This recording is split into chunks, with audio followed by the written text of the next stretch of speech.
Hey guys, it's Miss Drake. We are starting on Unit 20 now, and so this should be a lesson for Tuesday, May the 5th. You can see that we are going back and reviewing a little bit. This is linear and absolute value functions. So we have already graphed linear functions and absolute value functions, but I've said all year long that functions are a big part of Algebra 2 with trig. So it's very important that we go back and just let you have this in the front of your mind before you get to Algebra 2 with trig next year. Those of you going to Algebra 2 regular as seniors, you'll be doing functions as well. So it's good for everybody to know what's going on. All right, so let's start by filling in our function equations. Y'all should know these. We've practiced them. We've tried to drill them. So linear is y equals mx plus b. Absolute value is you have y equals a, absolute value of x minus h plus k. And remember that same format is going to work for quadratic and square root as well. So I'll show you. We're going to have y is equal to a, then I'm going to have parentheses x minus h squared, and then plus k on the outside. Let's go on over to square root. This is new, but it's going to follow the same pattern. I think y'all know that. It's going to be the a, x minus h is under the radical, and then the plus k is on the outside. And then exponential, we did exponential right before the break. That's where you have a times b to the x, because the x is in the exponent. That's what makes it an exponential function. All right, so go ahead and make sure you're memorizing and remembering these formulas. It's going to serve you super well in this unit, on this test, and then, of course, next year in Algebra 2 with trig. All right, so for today and tomorrow, we're just going to be doing the linear functions and the absolute value function. So we're just going to focus on those equations. So the very beginning, we're just doing, this is graph the following linear functions, then find the domain and range. So of course we want you to find the domain and range because we always do that. So I'm looking at my formula, you know, it's mx plus b. So the 3 is my slope and the -1 is my y-intercept or my b. So you're always going to start at your b value, which is -1. Remember that's on the y-axis because this is considered your y-intercept. So you always graph that on the y-axis. All right, from there, I'm going to use my slope. My slope is 3 over 1, and I get that from the m3. So I'm going from my y-intercept, I'm going to go up 3 over 1, up 3 over 1, down 3, left 1, down 3, left 1. And that is my line.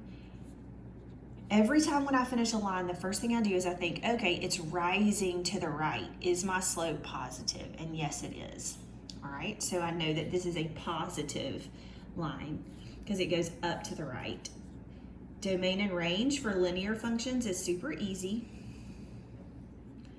because you have, it's always negative infinity to positive infinity for both domain and range because this line is going to go forever to the left and right and forever bottom to top.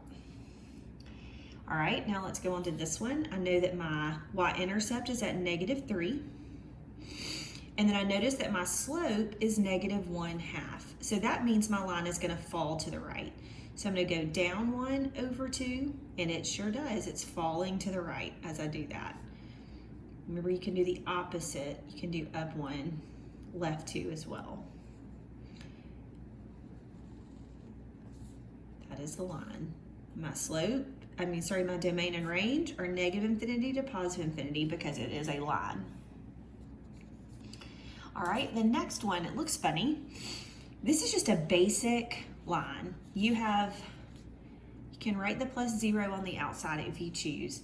So my slope is 1 and my y-intercept is 0. Don't let something simple confuse you like that. All right, up 1 over 1. That's all that's going to happen. Is it's going up 1 over 1 or down 1, left 1. So it's just a line right at the origin.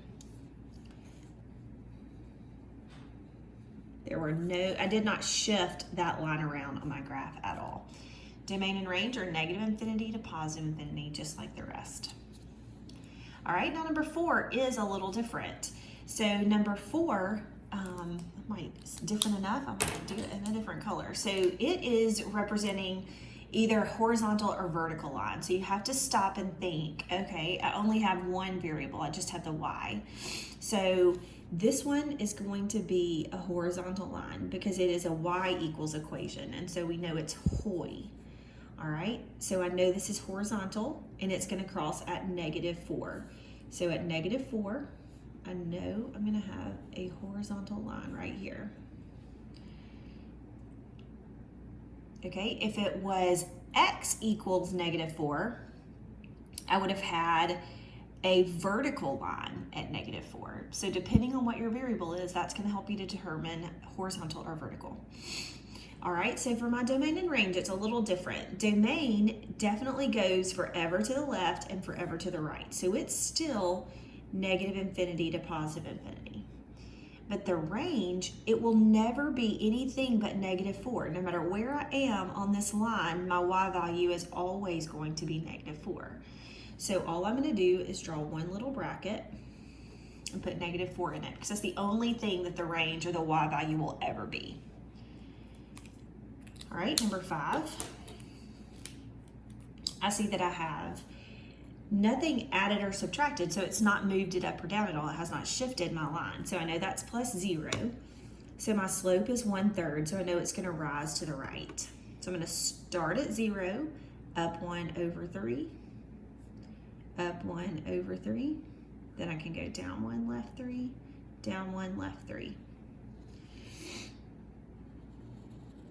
Can start noticing patterns. When you have a fraction as a slope, you know it's going to rise 1/3 as fast on this one. But if I had a 2 in front as my slope, it would rise twice as fast, or 3 would rise 3 times as fast. So if you have a fraction, it's going to be going a little bit slower on the rise, but if it's a whole number, it will go faster. Okay, so my domain is negative infinity to positive infinity, and my range is the same. All right, let's do another line, and this will be our last one. So you have my, nothing looks very different. I know my slope is -1, and it looks like my y-intercept is at +2. So now I'm going to go down 1/1, and up 1, left 1. You can do as, just as long as you get a good section of that line drawn. It is supposed to be falling to the right because it's a negative slope. My domain is negative infinity to positive infinity, and my range is negative infinity to positive infinity. All right. Now we're going to move on to absolute value functions. So now I've got to shift my thinking, and I've got to start thinking about that new formula. So the formula for absolute value functions is y equals a absolute value x minus h plus k. So this is what I'm going to be looking for. That's what I want to look at as we're doing these graphs. All right, so graph the following absolute value functions, then find the domain and range. So I'm going to look at this, and I know that my a value comes in front of the absolute value bar. So my a is equal to a +1. Then I'm going to go and get my vertex. Remember, your vertex is your h and your k. So it's the opposite of the h value, which is -3, and then it's whatever the k is, -1. So -3, -1 is my vertex. So that means that this absolute value graph is shifting 3 to the left and down 1. Then I'm going to use my a kind of like my slope, because in an absolute value graph, it's a V. Remember, your graph is a V. So when I look at a V, it's going to have a constant rate of change. So I can use it like a slope. I can go up 1/1, up 1/1. You're going to do it on both sides of the V, because you know that absolute value is always going to be a V. Now we're going to do domain and range. If I look to the left and to the right, my domain would be negative infinity to positive infinity. Range is bottom to top. So the first thing I get to is a -1. So bracket -1. And then those arrows go all the way up. So positive infinity. All right, number 8.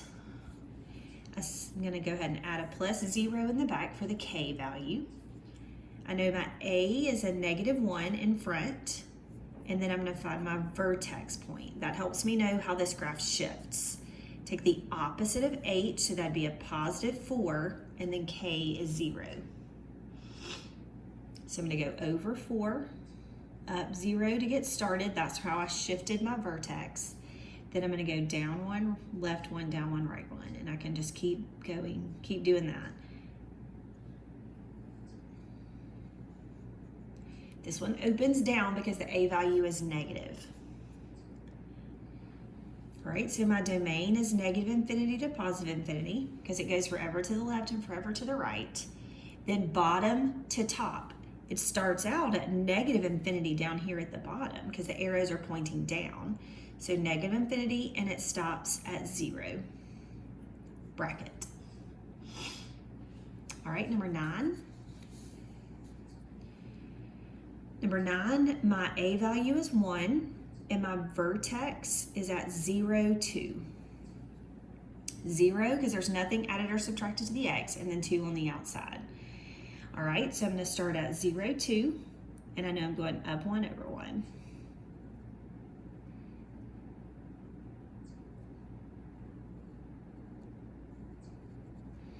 -infinity to positive infinity, and then we've got 2 to infinity because from bottom to top I start at 2, so bracket 2 to positive infinity.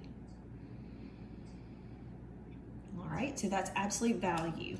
Now we are going to on the last 4 we're going to be looking at the graph and writing the equation of the graph. And you do this a lot in Algebra 2 with Trig. So what I would recommend, first of all, is that you go through and you write, I'm going to write like this is a line. So I'm going to write y equals mx plus b. I'm going to determine the function, and then I'm going to write the equation with it.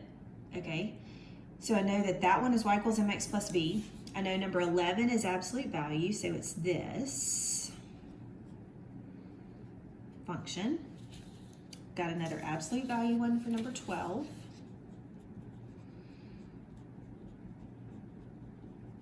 And then number 13 is another linear function. All right, so once I know what I'm looking for on the graph, then I can plug it in and write the equation. So I know I'm looking for my y-intercept and I'm looking for a slope. All right, so if I'm looking for the y-intercept, I see right here that it crosses at -1. And I also see that the slope, so what I'm going to do is I'm going to go, I know my slope is negative because this line is going down to the right. So I'm going to go down 1, 2, 3, and that is where I see it crosses again. So I have to go down 3 over 1. So that's this, if I can write it like that, or just -3. Then I can plug those things into my function, and I have y is equal to -3x minus 1. Because I plugged in the m and the b. All right, let's do number 11. So on number 11, I'm going to start out with my a value. I see that it's positive and it's up 1 over 1. So a is just equal to 1. And then I want to know my vertex point. So I know I went over 0, down 1 to get to my vertex. So that's my h and that's my k. Now I can plug that in. So I'm going to do y is equal to a is 1, so I don't have to write it. Absolute value of x minus 0, and then plus k is minus 1.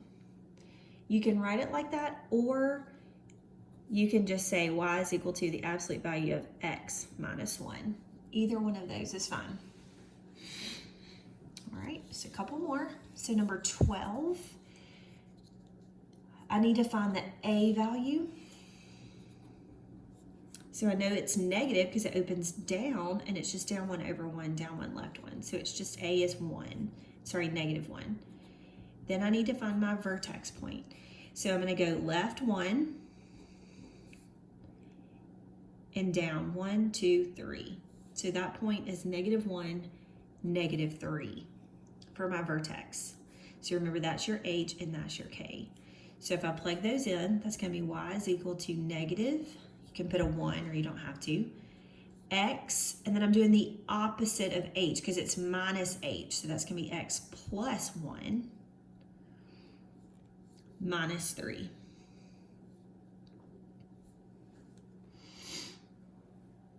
And that's the equation for that absolute value graph. And then we have one more, number 13 is a linear function. So let me find my b value. So b, it crosses the y-axis at 0. So b is equal to 0. And then let's find our slope. I know it, look how it rises really slowly. So it's probably a fraction. If I go up 1 over to 3. Do you see how it's a fraction because I went up 1 first and then over to 3. On this one, number 10, we went down 3 and then over 1. Do you see how it rose a lot, or it fell a lot faster there? So now we're going to plug that in and get y is equal to 1/3 x, and you can write plus 0 or you don't have to. Either one of those is correct. So that is the end of the notes for linear and absolute value. At the bottom of your page, I just want you to tell me one thing that you are hoping that you get to do this summer. For example, I'm hoping that we're actually able to go on our beach trip this summer. So hopefully the beaches will stay open and everything will open back up, and we'll be able to do that. So tell me something that you hope to do this summer. It might be that you hope to get a job, which would be great. All right, y'all work hard and let us know if you need anything. Bye.